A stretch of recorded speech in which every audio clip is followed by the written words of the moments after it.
Hello, third grade.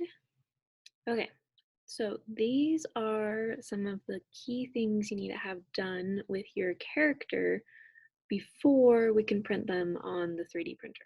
Okay, so I'm going to show you with a character that I made in Tinkercad, and I will also be explaining these in class as well. But this is just a reminder video. Okay, so I'm going to share my screen.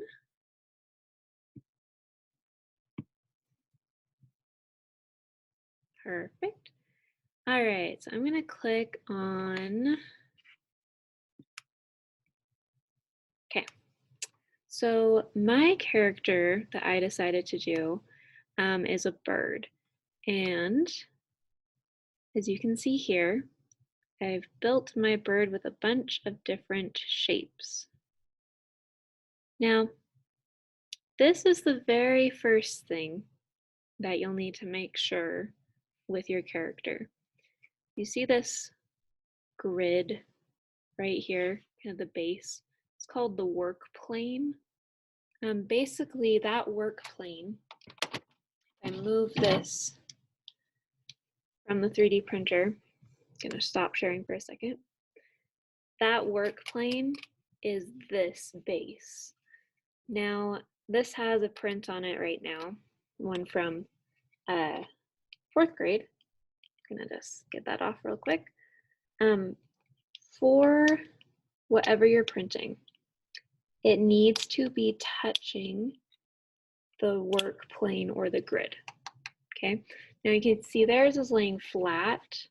You can do that if you want to, or you could just have their feet standing on it. Okay, so let me go back to our screen share. Perfect. All right, so you can see with my bird here that they are standing on the work plane. Okay. Their feet are touching the work plane. Now, if I go really close, it looks like some of their feet might actually be under the work plane. And if that's the case, what you can do is you select your character and you just press the letter D as in dog on your keyboard. So let me show you, for example, if they were below the grid like that, and I want them to be on top of it, I just hit D and then they go back on. Okay, so that's step number one. The second thing I'm going to be looking for is that nothing else on your work plane is just randomly floating. Like maybe I had this box here that I was going to have the bird stand on, but I decided I didn't want to use it. It cannot just be sitting here. You'll need to click on it and delete it. The only thing that should be on your work plane or your grid is your character. Okay. All right. Third thing is on your character, you want to make sure every single shape is touching another shape. The reason why is this is kind of like playing with blocks. Okay, I'm gonna stop my share again for a second. So this is like playing with blocks. All right, so in order to have it print right on the 3D printer, your blocks or your shapes have to be touching, because in that way they'll be built together and they can kind of stay together like this. If I build one, let's say I have something like this where it's not touching, it will print the bottom part and then it won't know what to do for the top and it will not print right. Your character will not be printed correctly. Okay, so you want to make sure every single shape is touching another shape in your character design. again, let me show you mine so you can get an idea of that. So I'm gonna go a little closer here. Now this is a little tricky for me when I made my bird. You can kind of see these shapes, these like half circle shapes. They are inside some of this circle for the body. That's because that was the only way I could really get it to stay on. Again, tails touching. These ones right here are all touching and they're touching this. So it will all print together, okay? And then the last one is that when we print, your character will actually be printed with something called supports. So let me show you kind of the process that we go through with printing, okay? So I have my bird here.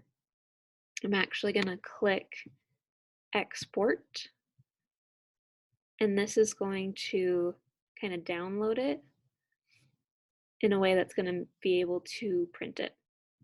So I have my download right here. I'm gonna click on it, and it's gonna open up in a program that we have called FlashPrint. Okay, so this is what I do to get your print ready. So I have FlashPrint right here. Okay, now in FlashPrint, I can move them certain ways. I can change how big they are. I can move them up and down or move them around. But if I were to just say, okay, click print, this bird wouldn't print right. The reason why is we need to add something called supports.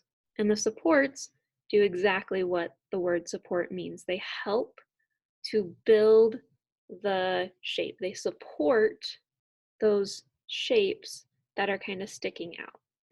So let me show you. Usually I click on auto supports, and this is the computer deciding, oh, okay, we'll find where the little supports need to be in order to build the shapes right. So I'm going to click on auto supports. Okay, all of these green pieces right here, they are the supports. They will be printed along with your character, but then we break them off at the end. I wish I had an example here. 1 second. Okay, sorry, I got, someone knocked on my door. All right, let me share my screen again.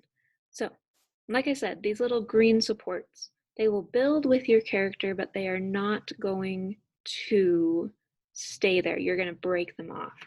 I used to have some examples of this, but I don't anymore. I may have 1 or 2 when you guys come into the classroom, okay? So, those are the things, or the steps, that I'm going to need you to check on before we print them, okay? So as a reminder, the first one is the character needs to be touching that work plane or the grid. Second is no other floating shapes or any shapes floating on your character. Okay, they have to be touching. And the last one is you need to make sure that it's built in a way that we can add those supports in. Okay? All right.